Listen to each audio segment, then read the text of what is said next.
we are starting a new series called Under the Sun, Ecclesiastes. You can turn to chapter 1, and I'll do some introductory remarks. Now, I do need to talk to you about the event that happened last Friday night. We had Jeremy Lin at the church. And I want to talk about it, not because we want to endorse celebrity or we care about, just big events, but I want to tell you about God's hand at work through the event. When Jeremy signed with the Toronto Raptors, even before he signed, many people asked, can we bring this Christian brother to come to any church to speak? About 20 people messaged me the day he signed in February to the Raptors, and they said, Pastor Ho-Ming, can you bring him to the church? And my response was, I'm not his brother-in-law. I don't know him. I can't just ask this man to come. And I just left it. I just said, well, Lord, do what you must do. And I'm sorry to say, I've kind of just left it to God's will. Anyways, on Tuesday morning, I got a call from Pastor Steve.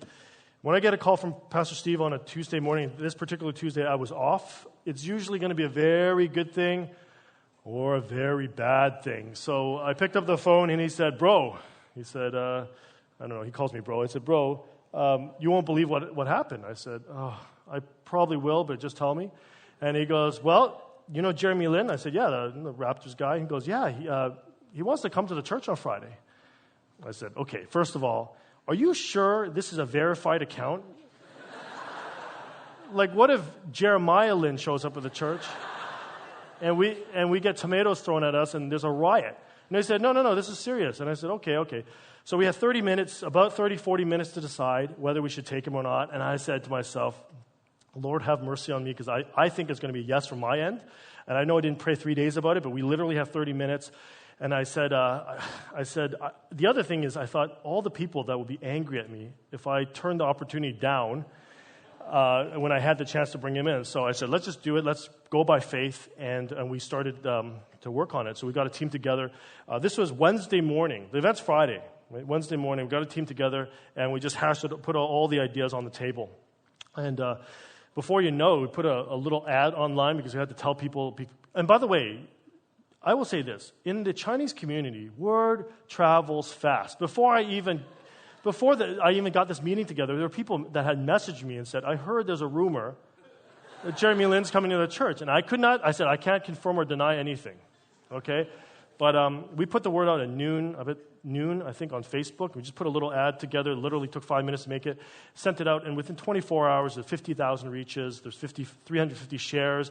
I got calls from Toronto Star, Omni TV, all these people wanting to come to the church. But Jeremy basically said, I just want to share my testimony with young people. I just want to share that. So please no cameras and TVs and interviews and signings and meet and greets. Just want to share my faith. So we had to put a plan together, and so I'm really thankful. I would say I'm telling you this because I want to tell you the thought process of how the staff think. Number one, we really think of the purpose behind it. We thought if the purpose is strong, we should really mobilize our people behind it. And then the people were mobilized. There were 200 volunteers mobilized within 24 hours, and so I'm really proud of the church for doing that. I'm really proud of our team and every one of you who have been praying for it. We had a prayer team that was assembled, and we had a counseling team that was assembled, and in the end, dozens of people came to the Lord. And so praise the Lord for that, and thank you so much for praying. I have a few photos for you. Look at the building outside. There was a lineup. There were some angry people out there. Some of our deacons, some of our staff had to take the brunt of some of this stuff. You see Stuart over there trying to manage this crowd control. And we had so much, and then the sanctuary was full at the end. We actually had sanctuary full, we had this sanctuary full, we had the gym full. And then we had to close the doors. There were people trying to get in from the outside, and the cops had to stop them. And so it was kind of a crazy, because I told people, we're not an event planning service. I don't know a thing about planning events. I don't know how to organize things, but by God's grace, we were able to do that. And I just had a great chance to pray with him, meet him, and also he shared a very powerful testimony. People ask me all the time, is it online? It's online now, so please find it on our Facebook, and then you can share it with all your friends and the people that you just want to share it with. But it's a very powerful testimony if you hear it. So praise the Lord for that, and thank you so much for your prayers, okay? Praise the Lord, yeah. So anyways, that was, the interesting thing is when he showed up, when I finally saw the man face to face, I was so relieved. Because I there were 3,000 people in the church, and I thought, if the guy doesn't show up and I gotta go up there, people are going to throw rocks at me, And I'll say, look, guys, it's actually I was faking. It was me all along, and let me just preach a sermon. But anyways, he showed up, and he was very gracious. Okay, so tonight we got the Raptors playing, so best wishes to them in our prayers. Ecclesiastes. I think what's really good is, by the way, all your notes are in the app. If you go to it, actually the notes are already there. So what we've tried to do is put the notes online first, before the service, so you can go and click and take notes while you can send your notes to your own email and have a copy. My dear wife used it the first 9 a.m. She said, "Oh, it's pretty good." I said, "Well, thank you, All right, so I will start by saying what Jeremy shared that night, and you can listen to it yourself, it was really a perfect encapsulation of what this series is about. It's our summer series. We're going to do 3 months of Ecclesiastes. We just finished a Bible series talking about what it means to read the Bible and understand the Bible. So this is, I would say, the practical portion. I will try to help us understand Ecclesiastes to the best of my ability with God's help. And you'll kind of see how I think and the other pastors think about how we preach a series and how we digest and dissect verses. So hopefully I'm not just telling you, I'm showing you how to do that, and you'll get a sense of how to read the Bible. But this is what Jeremy Lin said. He said at the height of Linsanity, at the height of his career, at the height of his popularity, he was getting sponsorships and deals, and money was thrown at him. And yet he said this, and this was his quote. He said, "I was empty inside." And that really struck a lot of people in the auditorium. Everybody went silent because he basically said, if you achieve greatness, there's a problem. The problem is you're still chasing after the next thing. And it's going to leave you unsatisfied. And it's going to leave you unfulfilled. And he said, there's something wrong with this picture. He said, I was at the height of fame, and yet I felt unsatisfied. And then Jeremy talked about his injuries, and he said he used this analogy. He said he was stuck in a glass case. And I thought that was kind of interesting. He said that he saw everybody progressing ahead of him, everybody moving ahead of him. And he said, 90% of my career, he said, has been really a low to me. He said, I know what I'm capable of, but I couldn't show it. And it was almost like he was saying this, where's the fairness in that? Well, I've trained all my life, and I've worked so hard, worked hard as so many people, but then I get injured. What is the point of all of what I just did? Now, I think as I sat there, it was really hard for me to relate to Jeremy's world. I'm not an NBA player, and you're not an NBA player, but I think we all relate to his heart. Because those fears of feeling empty and unsatisfied and broken and left without anything are true to any of us. We all relate to that. Maybe some of you are chasing a dream, but deep down inside, when you go home, you think about it. You're thinking, what if it doesn't work out? What if this dream doesn't come true? What if something crashes this dream on me? Or some of you have chased the dream for a long time, and you realize, it all in your heart that it hasn't worked out for you. That someone once told me their dreams died one day. They just realized because they were living a certain type of life, they were pursuing something, and they realized you got taken away. Some of us think that way. And that's what Ecclesiastes drives home. It talks about this idea that what real life is about. If you want to live a good life, what does that look like under God's eyes? Because I'll tell you what it looks like, what it doesn't look like under God's eyes. So I want to ask 2 questions as we start. And I'll go through the first 12 verses just today, okay? First 12. So if you have your Bible, pull it out. I have my physical Bible. You can use your online Bible as well, but you can scroll through it, take notes. The first question simply is, who wrote the book? I think it's important to understand that. It says in verse 1, the words of the teacher, son of David, king in Israel. Now you say, well, that's Solomon, right? Well, he uses a word kohelth, which in the Hebrew means teacher, but it has a connotation that it's not just a teacher, but someone who assembles a group of people for a purpose, to convey a lesson. So sometimes it's translated preacher, teacher, you could use professor, you could use sage, but this idea that someone gathers people around to say something wise to them. And most people think it's Solomon. Some scholars say it's not Solomon, it's a scribe listening to Solomon, because if you look at it carefully, they use the third pronoun a lot, like he says the teacher a lot. And when he uses I, it's in quotations. In other words, someone's transcribing for him. But the idea here is it's Solomon's words coming across. But it's not just a young Solomon. We're talking about an older Solomon, someone who's had a lifetime to contemplate the good and the bad of his life. The tone actually suggests an older, wiser, mature Solomon looking back at his life and saying, this is what you ought not to do. It serves as a warning. In fact, in chapter 12, all the way at the end, Solomon writes, "Be warned, my son." He says, "Look at my life. Do what I say, not what I did." And this is the thrust, I would say, of what this book is about. And I think it makes sense. Solomon was a humble man in the beginning of his life. He was given a great gift, and God said to him, "Well, what do you want? You can have anything." And Solomon said, "I pray and I want wisdom. I want wisdom to rule the nation well." And he did rule the nation well to a point. Right? He made really wise, really efficient choices. People said, "This man has wisdom that comes from God." And people sought his wisdom because he was so smart and so wise and so intelligent. And yet, at the end of his life, Solomon became greedy. He became power hungry. He didn't deny himself anything. He had hundreds of wives and concubines. He was the richest person on the planet at the time. And his heart was slowly tugged away from God. And he had what was left was a ruined kingdom that was divided. And so Solomon is basically saying, look, this is the collective wisdom of my life. And so I think we need to pay attention to the wisest man besides Jesus that ever lived. We need to pay attention to him.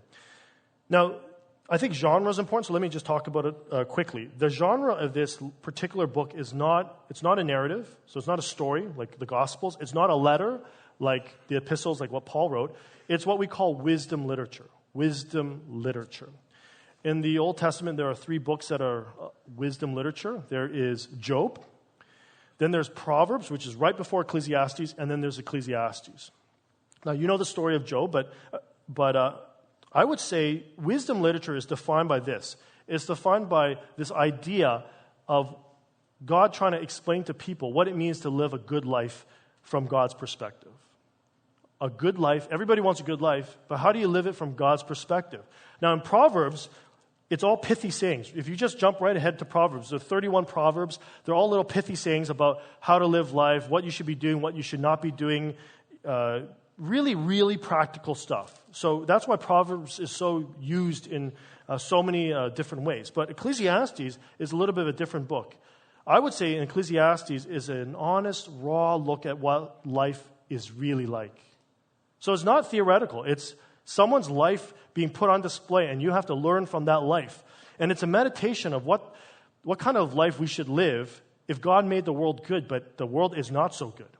If God made the world good, but you're actually living in a time when it's not so good, and it's messed up and it's broken, how do you live life? That's the point of Ecclesiastes.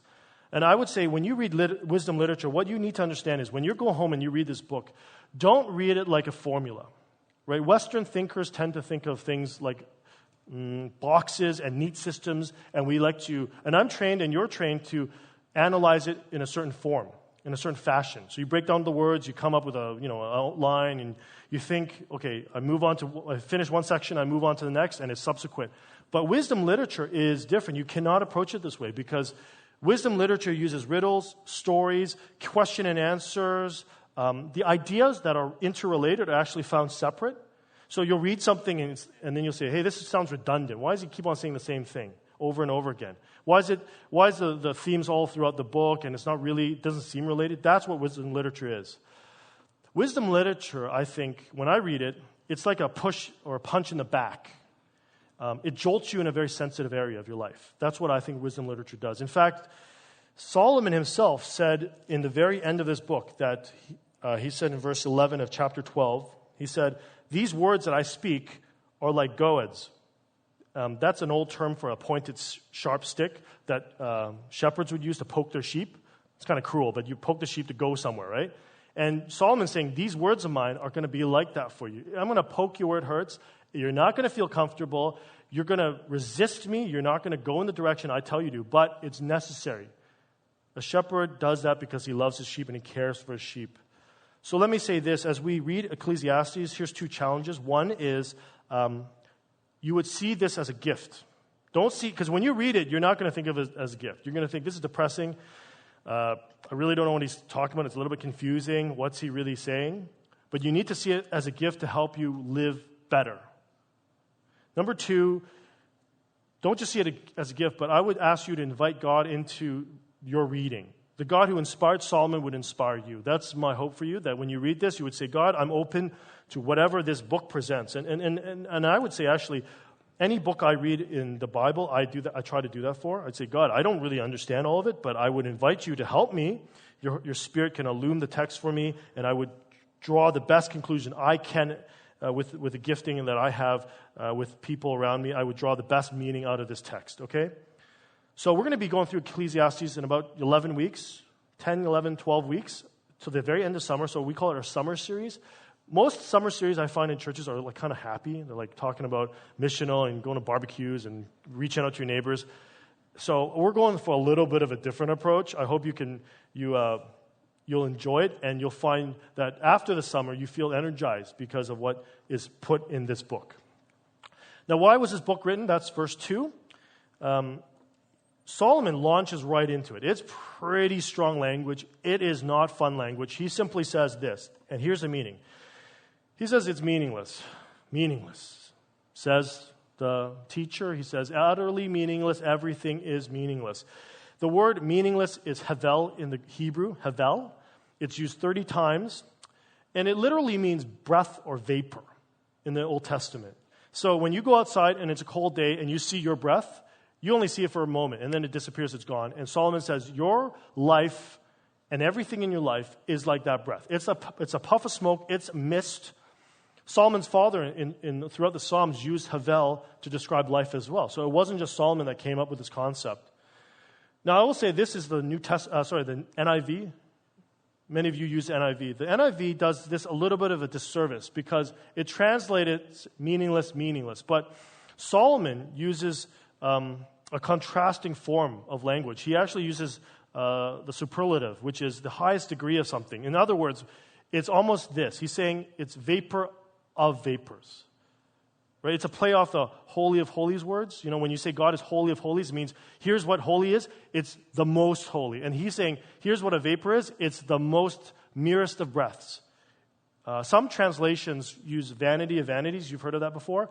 When you think of someone who's vain, you think of, you should never say this to people, maybe, but when you think of a vain person, it's someone who kind of lacks real value. It's hollow, it's shallow, it's quick, it dissolves. That's what vanity means. And vanity of vanities is our lives. That's what Solomon is saying.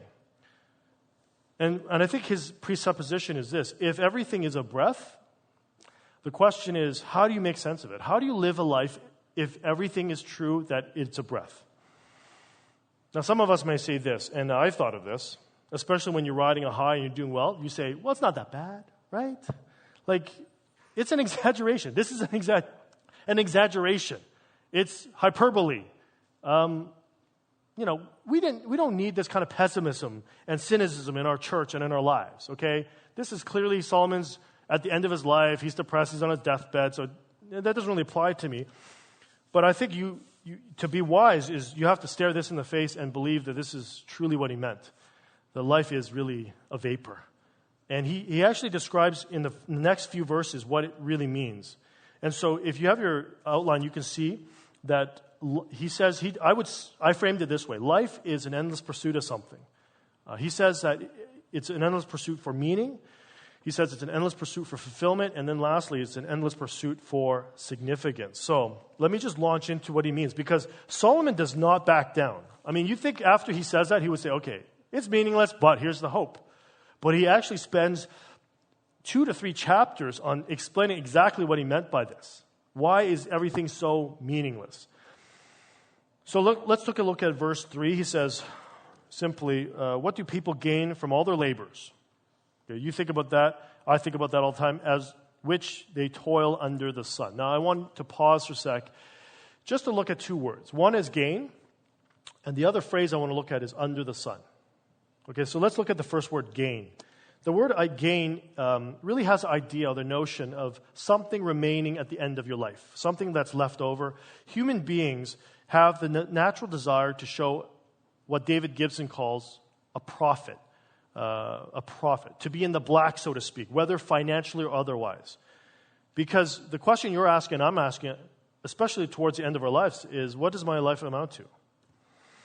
What is the surplus that my life leaves behind? What is the meaning of my life? And to have meaning, actually, I would say, is that your life actually makes sense. It makes sense in the grand scheme of things, right?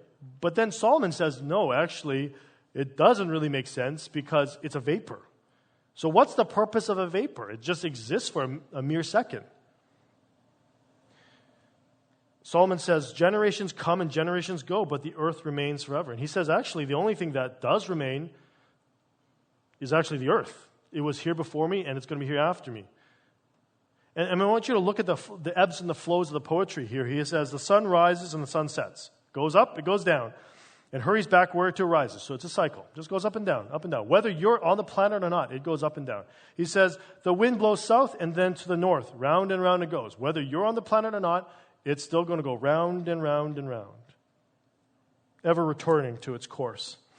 See, you might even say, well, I'm doing it for my children. Of course, I'm going to pass on a legacy. But Solomon says, generations come and go. In other words, your grandchildren are not going to have any different than you. But what you leave behind is the same thing as what they're going to leave behind. When I was younger, I say younger because it's still happening today, I used to love a show called Star Trek. Okay, I know the sneers, okay, it's cool now because Chris Pine's in it, okay? But the original intent of Star Trek is that the premise of Star Trek, and why people like it, honestly, okay, it's not for the shooting and the geeky stuff, okay? It's really because the premise is things get better in the future, right? Humanity progresses and evolves, and it takes a different form. A better form. But I've watched almost 4 decades of Star Trek. I know that's really sad for some of you to think about. But actually, if you watch a show, nothing really gets better. Everything actually is the same. It just takes on a different form. There's a world in Star Trek that requires no money, right? In the whole Star Trek universe, there's no poverty because there's no money. Yet, there is always greed. There's greedy people in the Star Trek universe. In the Star Trek universe, you can travel to the outer rims in mere seconds. But people still want to explore. People are not satisfied with just traveling to the end of the galaxy. They want to go further. Human beings in Star Trek are not at war with each other, mainly, but there are wars against humanity. There is nothing new under the sun. So I would say this, even though the wisdom of Star Trek gets it from the wisdom of Solomon, that life is short, it's fleeting, and I would say this, it's repetitive. Right? It's repetitive. Now, that phrase under the sun is used so many times in this book, and you're going to see it over and over again. What does it really mean? I would say it means this. It does not mean that things cannot progress as in you invent new things, new technological wonders to help your life. You and I all have those things in our lives. We have new medicines, new technology, there's a lot of new comforts. You have a lot of those things. But what it means is this. The more things change, the more they're actually repetitive, the more they're the same. You could put a new veneer on, you could put a new coat of paint, you could do a makeover, but nothing's really changed underneath. At the end of the day, Solomon says, you gain really nothing from toiling and working hard under the sun. There's no surplus, there's no gain. Everything comes and goes. That's what he's saying. Now, when I go to the gym, there's one machine that I dread the most. I don't know which machine you dread the most. I dread something called the Stairmaster. Okay? And I see that machine and I just feel the pain. But I get on that machine for 20 to 30 minutes. I'm not a beast, okay? I just get the cardio in and then move on, okay? But I do that. And the only thing that keeps me on that machine and me going is that little countdown counter. That is the only hope, the only joy that machine gives me, okay? Because it's painful, it's brutal, you're sweaty, it's nasty, it doesn't feel good. When people look at you, you're a mess. You don't look like, it's not like it's good, like you're just like, you're going through that motion. And what Solomon is actually saying is this. This is the sad part, or the realistic part. He says, you and I are on Stairmasters, but there's no countdown clock. There's really no thing that takes us off the Stairmaster. That's what he's saying, okay? And you're thinking, boy, that really sounds depressing. But that's his point. He's trying to force you to think about life that way. And I hope you're a little bit uncomfortable and you're feeling a little bit helpless because that means the point is being driven across clearly. Not by me, but by him.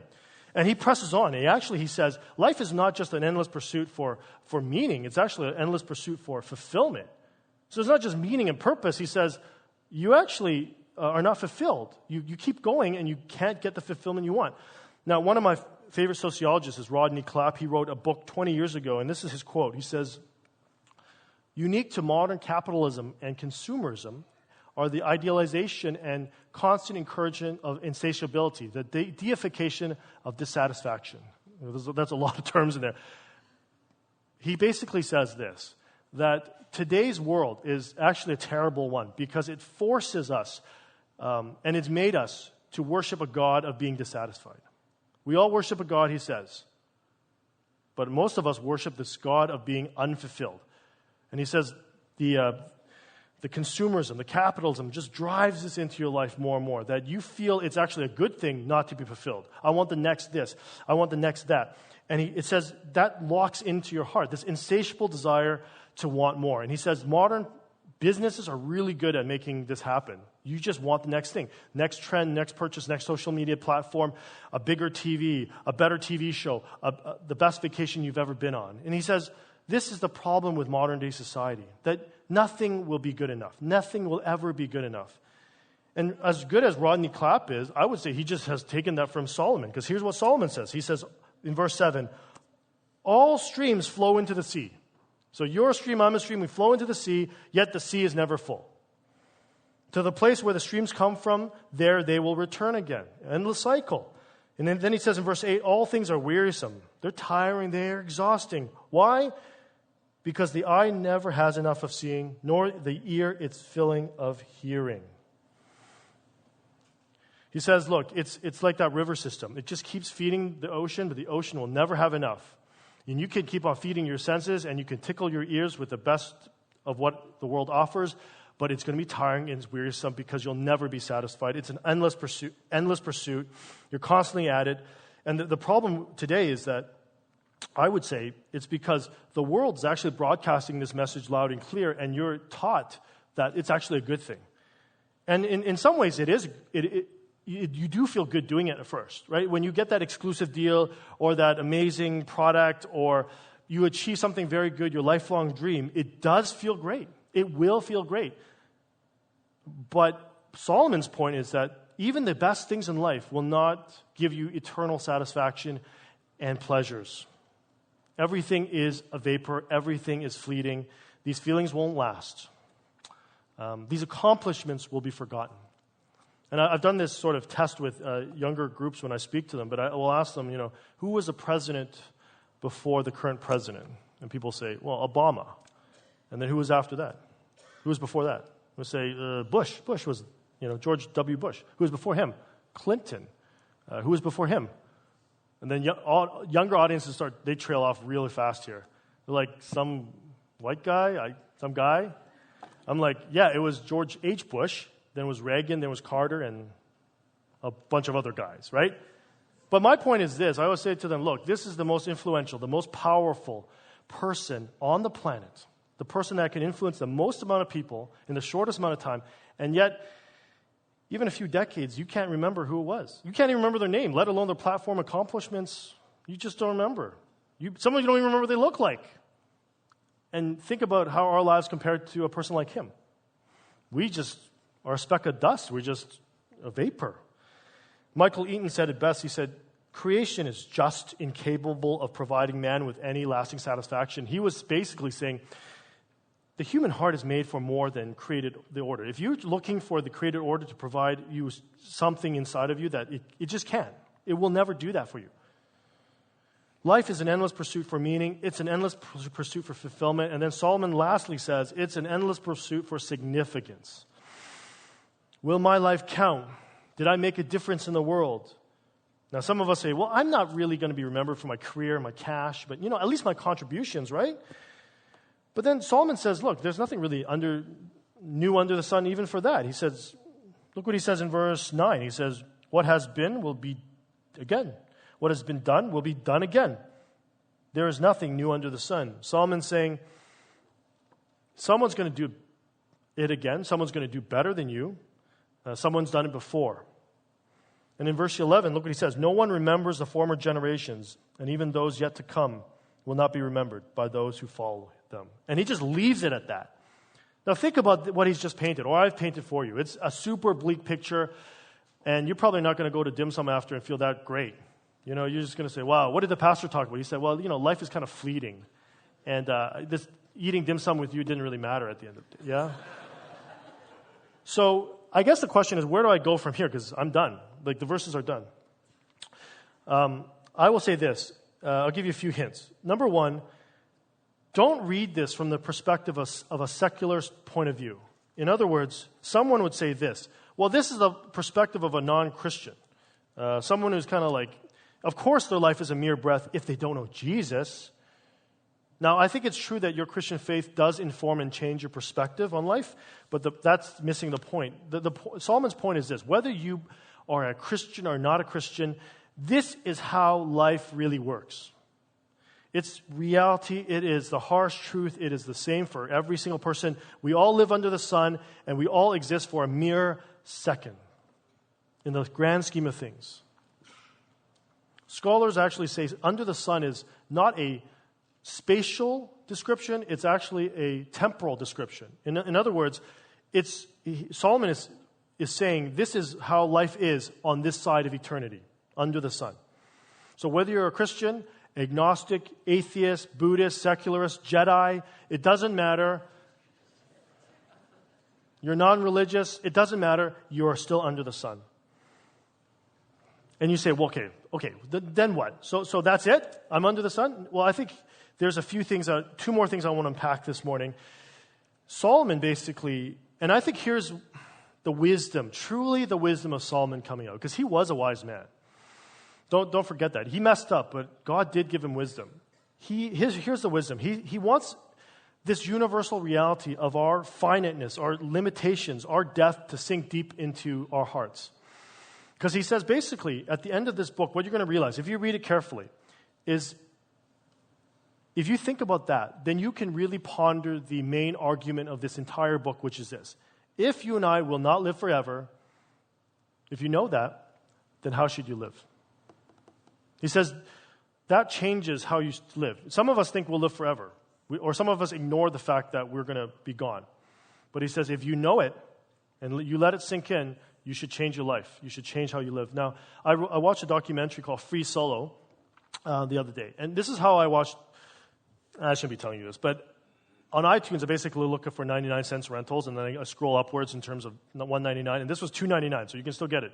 But I thought this was kind of an interesting story. This is a documentary that was filmed over 2 years about an elite climber, a world-class climber called Alex Honnold. And he is most famous for doing what he did in this movie, was to free solo El Capitan, which is this 3,000 feet of solid granite. And he did it in 4 hours. And what's remarkable about free soloing is this. If you look at the picture, he has no harness.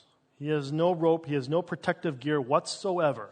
So he climbed this in 4 hours. Some people climb a section of that rock, and it's really, really difficult climbing in hours. But he did that section in 10 minutes. So he's an elite level climber. People say doing it this way is like trying to capture a gold medal. But if you don't get it on the first time, you die. And literally, every interview that he's ever done, people ask him all the time. He said, say, how can you live this way? How can you do this to your girlfriend or your family, knowing that you could die any moment? I mean, that's really not responsible living. One slip, one little dislodge of a rock, and you're done. You're gone. And you have no one to blame but yourself. And here's what he said. He said, anyone, and I think this is a great quote. He said, anyone can conceivably die on any given day. He said, the only difference is free soloing, makes it more immediate and more present. Do you see what he's saying? He's saying, any of us, you can go out there, any of us can pass away at any moment. He just says, I'm just more aware of it than you are. Now, I'm going to unpack this a little bit more, but let me leave you with this thought. Number one, here's some conclusions. Embracing this reality of your certainness of death or your limitation is the first step to learning how to live. Wisdom starts knowing that you will not be on the planet forever, and therefore things that are on the planet shouldn't be what you bank on for your satisfaction, your joy, your life, the meaning you're looking for. You shouldn't bank on that. That's the first thing I would say. Bertrand Russell, who is an atheist philosopher, he said, and I appreciate him for saying this, he said, we stand on the shore of an ocean, he's just imagining it, crying to the night and to the emptiness. He says, the world seems to me quite dreadful. The unhappiness of many people is very great, and I really wonder how they can endure it all. And what I think Mr. Russell is doing is he's actually being very honest. He's saying, actually, you need to accept this. You need to accept that when you're like standing in front of an ocean, it's just going to be empty. Nothing staring you back at you. You're done. And I think there's some wisdom to that. And this is Solomon's wisdom. I think Solomon's wisdom is this. He's saying, look, if you really, truly know that you are finite and have limitations, then what you need to do is accept it. You need to accept. That's the first step. This is the first step to wisdom. Accept it. Stop pretending. You know, our children, my children anyways, they play pretend all the time, so they imagine themselves in another world or planet or whatever they're doing. Don't pretend, he says. Don't pretend, for example, that if you move to a new city, all your problems go away. He says, don't pretend that if you raise well-behaved, good children, you're going to leave this incredible legacy for generations to come. He says, don't pretend if you get that promotion, you're going to be so satisfied forever and you've arrived and you're untouchable. He says, don't pretend that if you finally go on that dream vacation that you've dreamed about having, I'll finally find rest. He says, don't do that. He says, don't pretend that if you free up time finally for your hobbies, you'll never be bored or stressed again. That's what Solomon is saying.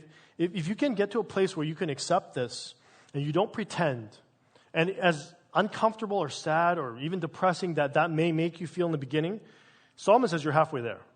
Because many people just wash themselves away from that reality. They don't want to think about it. That's the last thing they want to think about. So they drown themselves in every sort of pleasure in the world. Solomon's saying these repetitive patterns and rhythms are just what it means to live as a human being. So that's the first, I would say, conclusion that I have from this passage. The second, though, is this. Ecclesiastes doesn't just leave you there. It forces you to consider if this is all there is. If this life is all there is. It forces you to think about that. Because when I read Ecclesiastes, it leaves me with a sinking feeling that there got to be more, right? If my life is just a vapor and it just goes around in circles and the planet keeps going with or without me, isn't there more to that? That's kind of depressing. That's kind of, I'm looking for an answer, and I think you should look for an answer too. Because at the end of the day, there's only two conclusions this book will give you. One is either life is truly and totally meaningless. It's utterly meaningless, exactly as Solomon described in the first 12 verses, or there is something, here's the big or, there's something outside of this world that gives your life meaning. Outside of, not under the sun, outside of that can fill your life with joy, gives you satisfaction and significance. It's one of those two options. Either those first 12 verses are right, or there's something more. And I would say, to give a spoiler away, Solomon does come to a conclusion. He says that in chapter 12. He says, here's the conclusion of the matter. He actually says it right out. Fear God and keep his commands, for this is the duty of all mankind. For God will bring every deed into judgment. Now think about that. Including every hidden thing, whether it is good or evil. Now, he says the only way you're going to break out of the cycle, and it's a cycle, it's a stairmaster, of frustration and hopelessness and aimlessness is to believe there's a God. Number one, believe there's a God. And this God is sovereign, this God is just, and this God will set things right at the end. Because think about it, if there is no God and things happen to you, whether good or bad, and usually you're going to think about this when it's bad, and you suffer and your friends suffer and your family suffers, maybe unjustly, maybe someone did something to you you have no control over, what was the hope in any of that? If life is just about a vapor, well then you just go. There's no justice. There's no setting things right. But if there is a God, we can hope in that. That things may go as Solomon described, but there's something deeper. And I would say add this, that this is not just wishful, lofty thinking. There is a reality because God's Son, Jesus, came for us. And here's what Solomon, I would think, points to. Okay, because every part of the Old Testament points to the New Testament, specifically who Jesus is. Because when Jesus came, he was actually subjected to all this, right? I mean, he died like a terrible death. And if he stayed in the grave, honestly, Solomon's right. It is literally a vapor. It didn't matter. Jesus only lived 33 years. And your life would be meaningless. But we know what happened.